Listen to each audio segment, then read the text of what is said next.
मैं आपको कवर कर रहा हूं।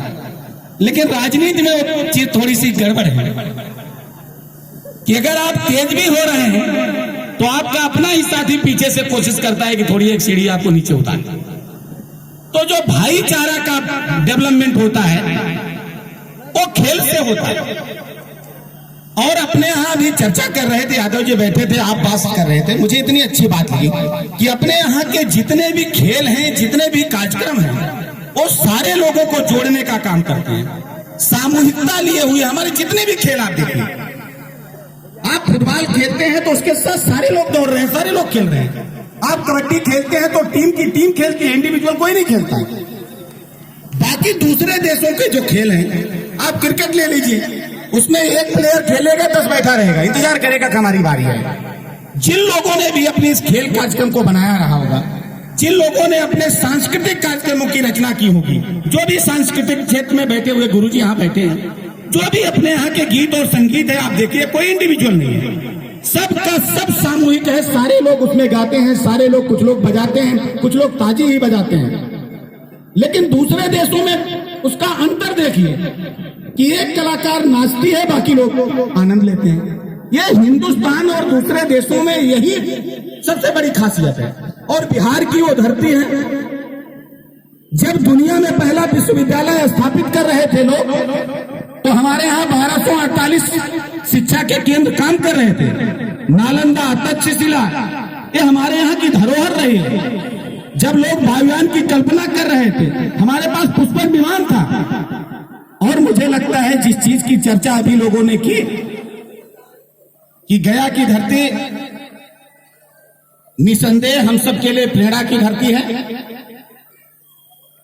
पूरे विश्व को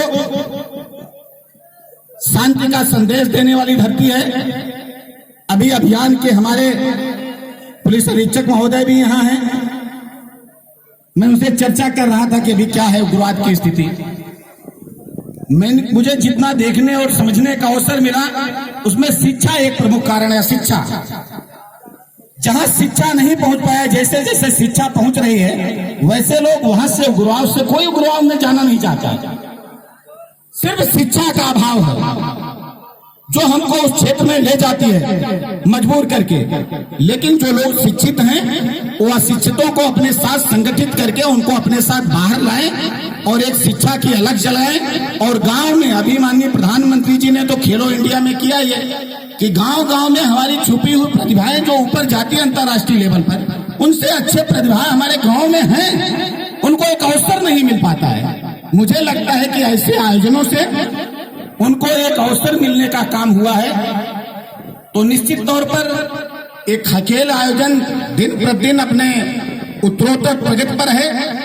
एक बात आपने की थी कि कैसे यहाँ स्टेडियम बने, चूंकि केंद्र सरकार सीधे कोई योजना नहीं दे सकती है। मैं इतना कहता हूं कि अगर प्रदेश सरकार की तरफ से कोई योजना बना के यहाँ आप भेजेंगे तो निश्चित तौर पर उसकी पूर्ति होगी, जो आपकी इच्छा है। आप यहाँ लोकल विधायक, लोकल सांसद से कहिए कि स्टेडियम के लिए एक योजना बनाएं और योजना बनाकर ये वहां पर भेजे तो निश्चित तौर पर। और जिस दशरथ माझी की बात कर रहे थे, जिनके सामने पत्थर को भी पिघल जाना पड़ा, दृढ़ इच्छा शक्ति देखिए कि पत्थर को भी रास्ता दे देना पड़ा। एक अकेला व्यक्तित्व सिर्फ छेनी और हथौड़ी के दम पर इतने विशाल काय पत्थर को काटकर रास्ता देने को मजबूर कर दिया। जैसे भगवान राम ने जब धनुष खींचा तो समुद्र भी त्राहिमाम करके खड़ा हो गया कि आप पार जा सकते हैं। उसी तरह से उसी कोट में आप दशरथ माझी को भी लीजिए कि अगर आपके अंदर वो दृढ़ इच्छा शक्ति है तो दुनिया की कोई ताकत आपको आगे जाने से रोक नहीं सकती है। अभी कुछ बहनें आई थी, मैं भी जब बहनों को देखता हूं तो मुझे बहुत अच्छा लगता है। इस खेल में वो भी प्रतिभाग की थी। मैं भी 2 बेटियों का बाप हूं। आज बेटियां हर क्षेत्र में आगे जा रही हैं। हाई स्कूल का एग्जाम जब परीक्षा फल आए तो आप देखिए, पता चलता है हाई स्कूल में पहला 10 स्थान बहनों ने बाजी मारी, भाई देखते रहते हैं। इंटरमीडिएट के एग्जाम में बहनों ने बाजी मारी, आईएएस की टॉपर नीता डाबी 125 करोड़ गए थे ओलंपिक खेलने, 2 बहनों ने इज्जत बचाई, बाकी नाक कटा के चले आए थे। तो इनको प्रमोशन देने की जरूरत है। ये हमारे बहनें भविष्य में बहुत कुछ कर सकती हैं और मुझे लगता है कि गया की धरती से भी हम अच्छे खिलाड़ी निकाल सकते हैं। डॉक्टर अशोक सम्राट जी का जो प्रयास है निश्चित तौर पर बहुत सराहनीय प्रयास है। भविष्य में भी अगर आपकी मित्र मंडली हमारे युवा नेहरू युवा केंद्र संगठन के साथ मिलकर कुछ अच्छा करना चाहेगी तो हम करते हैं। और जितने भी युवा साथी यहाँ पर आए हैं मैं आप सबसे एक निवेदन करना चाहता हूँ, एक दिन आप नेहरू युवा केंद्र कार्यालय जाइए, वो भारत सरकार का कार्यालय, आपका कार्यालय, आप उनसे पूछिए कि आपके लिए क्या है, आप जुड़िए उनसे।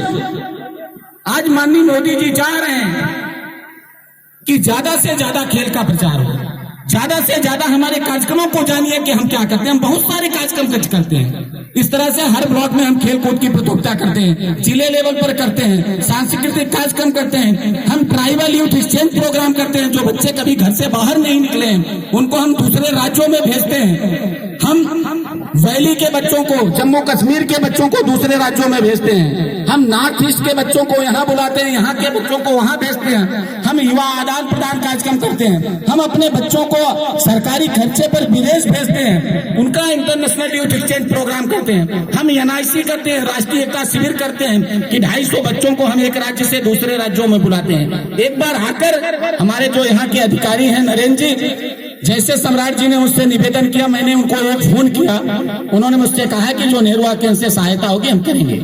पहली बार नेहरू युवा केंद्र आपके साथ सहयोगी बना है। प्रभारी नाच निदेशक महोदय पांडे जी, मैं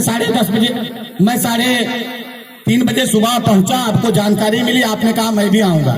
आप सुबह 11 बजे चलकर आप भी पटना से यहाँ पहुंचे हैं, मैं आपका आभारी हूँ। अंत में आपसे मैं इतना कहना चाहता हूँ कि अगर आप नेहरू युवा केंद्र के साथ जुड़ना चाहते हैं, नेहरू युवा केंद्र संगठन भारत सरकार के साथ मिलकर आगे काम करना चाहते हैं, तो नेहरू युवा केंद्र संगठन और नेहरू युवा केंद्र गया का दरवाजा, या जहां के भी आप रहने वाले हैं, हम दुनिया के सबसे बड़े यूथ ऑर्गेनाइजेशन है, इंडिया के नहीं पूरी दुनिया का, हमसे बड़ा यूथ ऑर्गेनाइजेशन कोई नहीं दुनिया में। आप जहां के भी रहने वाले हैं वहां के नेहरू युवा केंद्र से जुड़िए और उनके साथ जुड़कर आपके लिए जो कुछ भी है वो नेहरू युवा केंद्र आपके साथ करने के लिए तैयार है। आपने मुझे बुलाया, इस गया की पावन धरती पर मुझे आने का अवसर मिला, तो निश्चित तौर पर सबकी कृपा होगी, उसमें भगवान बुद्ध की भी कृपा होगी, भगवान राम की भी कृपा होगी, और दशरथ मांझी जी की भी आत्मा यहाँ कहीं होगी, उनकी भी कृपा होगी। और सबसे बड़ी कृपा तो मगध मित्र मंडली की है कि आपने मुझे अवसर दिया। आपका बहुत बहुत धन्यवाद। जय हिंद, जय भारत।